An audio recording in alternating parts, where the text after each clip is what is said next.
परंतु हमारे लिए जो विडंबना ये है कि साइबर क्रिमिनल जो होते हैं वो अदृश्य होते हैं, हमें वो दिखाई नहीं देते। जब हम उनको ट्रेस करते हैं विभिन्न इन्वेस्टिगेशन टेक्निक्स के माध्यम से, तो 99.9% केसेस में वो हमारे छत्तीसगढ़ से बाहर पाए जाते हैं।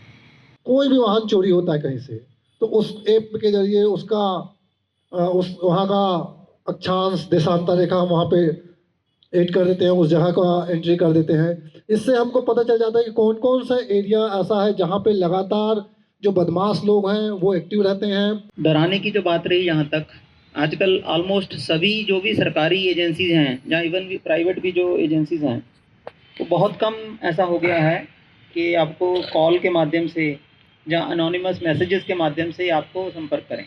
हम जहाँ तक सोच रहे हैं, आप ये मान के चलिए कि जो साइबर अपराधी भी बैठे हैं वो हमसे भी कई बार एक दो कदम ज़्यादा सोचते हैं, क्योंकि हमारा काम अपराध होने के बाद कई बार चालू होता है।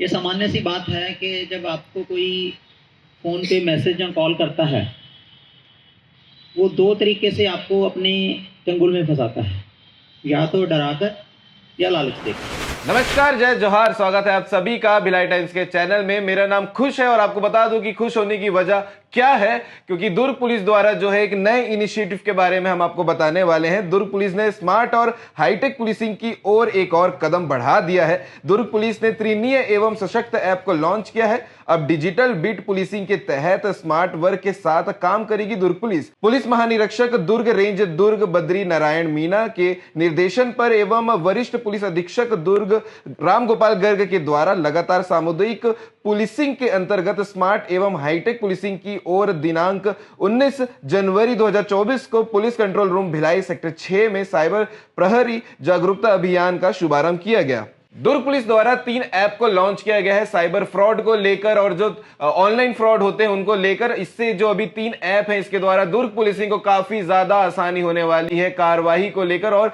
क्या ये 3 ऐप हैं, क्या ये 3 ऐप कैसे काम करते हैं, ये 3 ऐप की वजह से जो कार्रवाई होगी दुर्ग पुलिस की तरफ से वो कितनी आसान हो जाएगी, वो आपको बता देते हैं। सबसे पहले ऐप का नाम है त्रिनियन।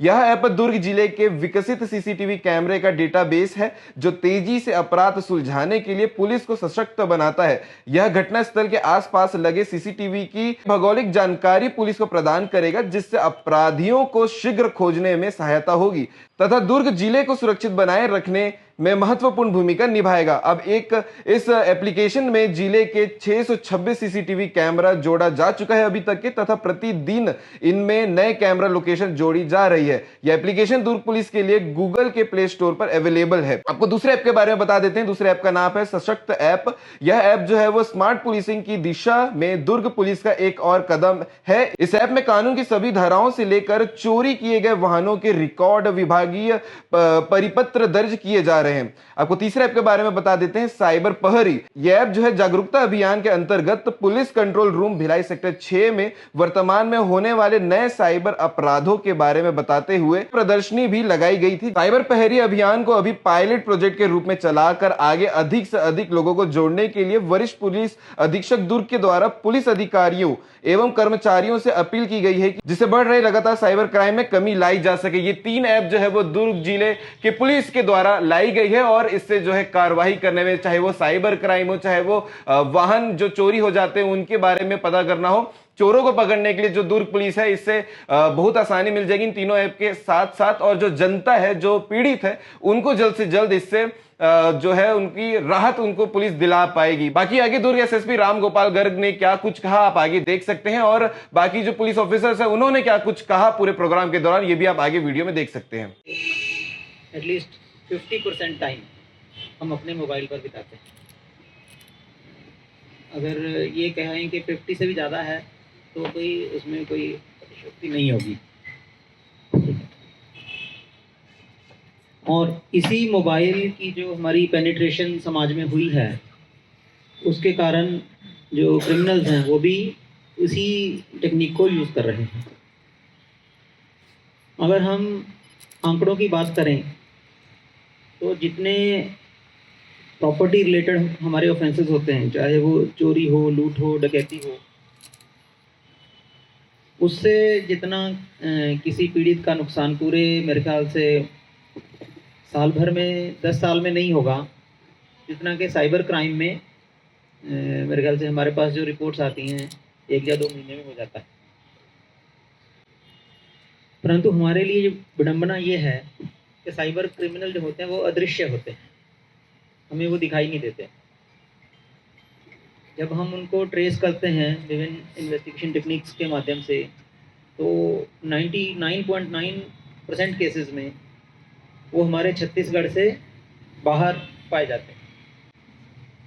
तो मेरा ये मानना है कि अपराध ना होने दिया जाए अगर, तो वो ही हमारे लिए सबसे बड़ी सफलता होगी।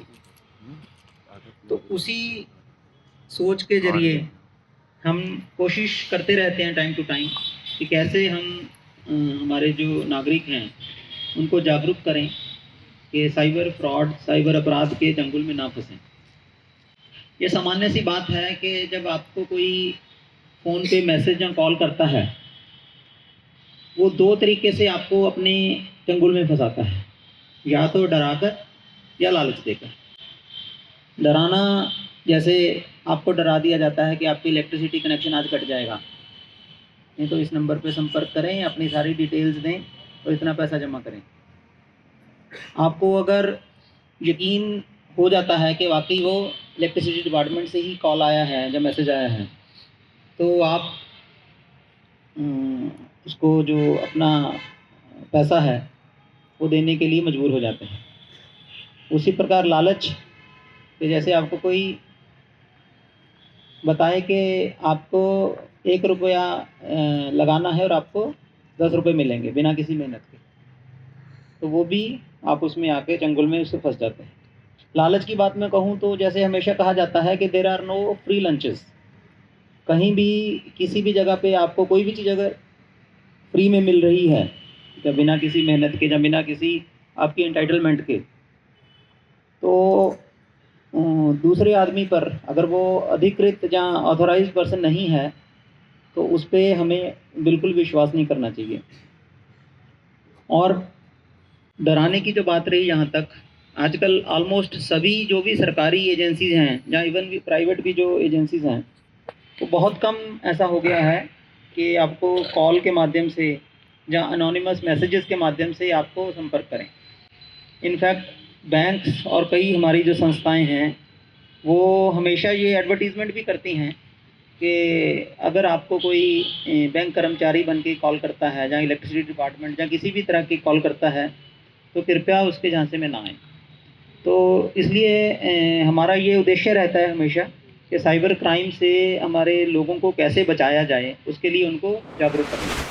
इसके अलावा सर ने अलग अलग जैसे 3 नया योजना है। हम जब भी कोई अपराध होता है और अपराध होने के बाद जो हमारे पास कुछ समय होता है जिसको हम गोल्डन आवर बोलते हैं, शुरू के 1 घंटे 2 घंटे, उस समय में क्या होता है हमको तुरंत देखना होता है कहाँ पे सीसीटीवी कैमरा लगा है, कहाँ से कोई निकला है, अपराधी कौन से रास्ता का उपयोग कर किया है। तो जब हम एक रास्ता बनाते हैं कि अपराधी ने यहाँ पे कोई घटना घटित किया है और इस रास्ता से गुजरा होगा, तो जैसे ही हम उस रास्ते को क्लिक करेंगे यहाँ पे हमको पता चल जाएगा कि उस रास्ते में कहाँ पे कैमरा लगा है। तो हम पहले ही जाके उन कैमरों को चेक कर सकते हैं। अगर हम ये सब चेक कर लिए तो हमारे लिए जो गोल्डन आवर है, जो समय कम समय में ही हम उस अपराधी तक पहुँच पाएंगे। होता ये है अभी कि जैसे ही घटना थाने में आया, थाने में आने के बाद हमको सूचना मिलती है, सूचना मिलने के बाद हम पता लगाते हैं कि इस रास्ते से गुजरा होगा। फिर ये पता लगाना शुरू करते हैं कि कहाँ पे कैमरा लगा हुआ है। फिर हम उसके मालिक को ढूंढते हैं, फिर उसका मोबाइल नंबर ढूंढना पड़ता है। इतने सारे जो समय लगता है, उन समय को कम करने के लिए हमारे पुलिस अधीक्षक ने जो कार्य योजना बनाया है, निश्चित तौर पर वो एक न्यू साबित होगा आने वाले समय में। मुझे लगता है कि ये जो ऐप है, इस ऐप का जो विस्तार है वो पूरे छत्तीसगढ़ में होने वाला है।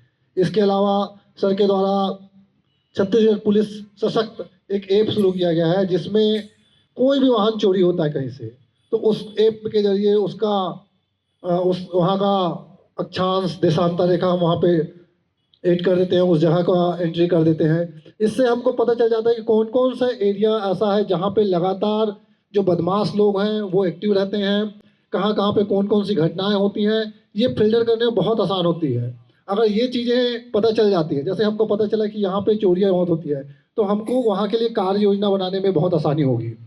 ये अभी दुर्ग भिलाई के लिए सर ने शुरू किया है और मुझे लगता है कि ये जब रिजल्ट आएगा तो निश्चित तौर पर इसका प्रेजेंटेशन पुलिस मुख्यालय में भी होने वाला है और ये पूरे छत्तीसगढ़ में लागू होने वाला है। दर्शन या वीआईपी कोटा या फिर राम मंदिर का प्रसाद चाहिए तो उसके लिए आप ये QR स्कैन करें या फिर यहाँ पे पैसे जमा करें। ठीक 1-2 दिन पहले एक नया ट्रेंड और भी आया कि जितने भी लोग नई गाड़ियाँ खरीद रहे हैं, कार या महंगी गाड़ियाँ खरीद रहे हैं या इस टाइप का, उनके पास भी फ़ोन आ रहा है कि आपकी सर्विसिंग एक्सटेंड कराने के लिए या 6 महीना और नेक्स्ट उसको और ज़्यादा एक्सटेंड करने के लिए। तो हम लोग एज ए पुलिस या नागरिक, हम जहाँ तक सोच रहे हैं, आप ये मान के चलिए कि जो साइबर अपराधी भी बैठे हैं वो हमसे भी कई बार 1-2 कदम ज़्यादा सोचते हैं, क्योंकि हमारा काम अपराध होने के बाद कई बार चालू होता है और वो तो अपनी रोजी रोटी और बाकी सब के लिए कर रहे हैं, तो वो उनको 24 घंटे सिर्फ वही सोचना है कि और किस नए तरीके से हम कर सकते हैं। तो थोड़ी सी कुछ बेसिक सावधानियां जो हम लोग हमेशा बताते हैं वो कॉमन चीज़ें रहती हैं। साइबर क्राइम में जो हम लोग लगातार देखते हैं कि एक, या तो हमारे पास कई बार समझ या जानकारी का अभाव होता है, और दूसरा उतनी ज़्यादा ज़रूरी चीज़ जो साइबर क्राइम को होने में सहायता देती वो है हमारा लालच। ये दोनों चीज़ें अधिकतर गांव के क्षेत्र में जो होता है, जो आदमी नहीं पढ़े लिखे हैं और वो अगर ऑनलाइन बैंकिंग, नेट बैंकिंग का यूज़ कर रहे हैं, तो उनके साथ जो अपराध होता है वो समझ में आता है कि जानकारी का अभाव है, उनको पता नहीं रहता। लेकिन शहरी क्षेत्र में जब हमारे पास लोग आते हैं और अच्छे पढ़े लिखे लोग आते हैं और उनके साथ अगर इस तरीके का फ्रॉड होता है, तो कई बार जानकारी से ज़्यादा हम बैकग्राउंड में जाते हैं तो ये पता चलता है कि उसके पीछे लालच रहता है किसी न किसी तरीके का। जल्दी मनी का लालच, पैसा डबल होने का लालच, 5 के बदले 15 मिलने का लालच कई बार कॉमन जो एक प्रिकॉशन लेना चाहिए किसी भी जगह इन्वेस्ट करने या पैसा लगाने या ट्रांसफ़र करने के पहले, वो भी कई बार हम लोग नहीं करते। तो हम लोग वही सलाह देते हैं और पत्रकार बंधु भी हैं, उनके माध्यम से हम लोग यही सलाह देंगे कि जनरली जो छोटी सावधानियां रहती हैं, जैसे जब आप बैंक अकाउंट खोलते हैं तो ट्राई करिए कि ऑनलाइन बैंकिंग के लिए आपका एक अलग अकाउंट हो। वो आपके सैलरी अकाउंट या मेन अकाउंट के साथ क्लब ना हो, वो आपका एक अलग सिंगल अकाउंट हो जो केवल ऑनलाइन बैंकिंग के लिए, और आपको जितनी ज़रूरत है आपके लिए उतना अमाउंट उसमें रखिए। हर किसी अनजान जगह पे कार्ड यूज़ करने से थोड़ा बचें, क्योंकि आप नहीं जान रहे हैं कि जिस अनजान जगह पे आप जो POS मशीन यूज़ करने जा रहे हैं, कार्ड को स्वाइप कर रहे हैं, वो किस तरीके की मशीन है। तो जहाँ पे अगर छोटा मोटा काम आपका कैश से चल सकता है तो वो भी करें। इस तरीके से और भी कुछ जो साइबर प्रहरी हम लोग लॉन्च किए हैं, लगातार जो जानकारी देते जा रहे हैं, हम लोग उम्मीद करते हैं कि जनता को इससे सहायता मिलेगी। हमने 3 आज नए प्रोजेक्ट शुरू किए हैं। सबसे पहले साइबर प्रहरी, इसके माध्यम से हमारा उद्देश्य है कि लोगों को साइबर फ्रॉड कैसे होते हैं उनके बारे में जागरूक किया जा सके, ताकि वो इस फ्रॉडस्टर के चंगुल में आने से बच सके। तो ये जनता के साथ जुड़ने के लिए कम्युनिटी पुलिसिंग का एक तरीका है, जिससे कि हमारे जो बीट आरक्षक हैं अधिक से अधिक लोगों को अपने साथ जोड़ेंगे और व्हाट्सएप ग्रुप बनाएंगे, और हम लोग उनको जिला पुलिस हेडक्वार्टर से उनको एक मैसेजेस डेली भेजेंगे, जिससे कि प्रत्येक बीट आरक्षक जितने लोगों को जुड़ा होगा उन सब तक वो मैसेज पहुँचेगा। इस प्रकार हमारा उद्देश्य है कि अधिक से अधिक लोग साइबर फ्रॉड के बारे में जागरूक हों। दूसरा हमारा ऐप है त्रिनयन का। इसमें CCTV कैमरा जितने भी शहर में और ज़िले में लगे हैं उनकी मैपिंग जियो पॉइंट्स में वो करके सेव करके हम एक डेटाबेस बनाएं, जो कि हमारे क्राइम सॉल्व करने में महत्वपूर्ण समय बचाएगी। और तीसरी हमारी ऐप है जो सशक्त ऐप है, जो कि हमारे पुलिसकर्मियों को मदद करेगी कि जो व्हीकल चोरी होते हैं उनका एक डेटाबेस में कैसे उसको समय बचाकर चेक कर सकते हैं कि कोई भी अगर संदिग्ध वाहन है वो चोरी का वाहन है जाए। तो इस तीनों ऐप्स को हमने आज यहाँ लॉन्च किया है। मैं ये कहना चाहूँगा, हमारे साइबर प्रहरी में हम अधिक से अधिक लोगों को जोड़ना चाहते हैं, तो इसके लिए अकेले पुलिस बल नहीं बल्कि पूरे समाज के जो हमारे संस्थाएं उनको इसमें आगे आना होगा। ऑलरेडी हमारे छत्तीसगढ़ आर्मी फाउंडेशन जो है वो ऑलरेडी हमारे साथ जुड़ चुकी है इसमें, तो उन्होंने बीड़ा उठा लिया है ये कि साइबर प्रहरी प्रोग्राम को आगे बढ़ाना है और अधिक से अधिक लोगों को हमारे साथ जोड़ना है। इसी प्रकार मैं बाकी संस्थाएं जैसे हमारी कल्याणी नशा मुक्ति केंद्र है, उनको भी इसके माध्यम से प्रेरणा मिली है हमें कि वो भी इसमें जुड़ सकें। और मैं साथ ही हमारे मीडिया के बंधु, आप पत्रकार लोगों का, प्रिंट और इलेक्ट्रॉनिक मीडिया के बंधुओं का भी सहयोग इसमें चाहेंगे हम कि अधिक से अधिक लोगों को जोड़ सकें, ताकि साइबर फ्रॉड के बारे में लोग जागरूक हो सकें।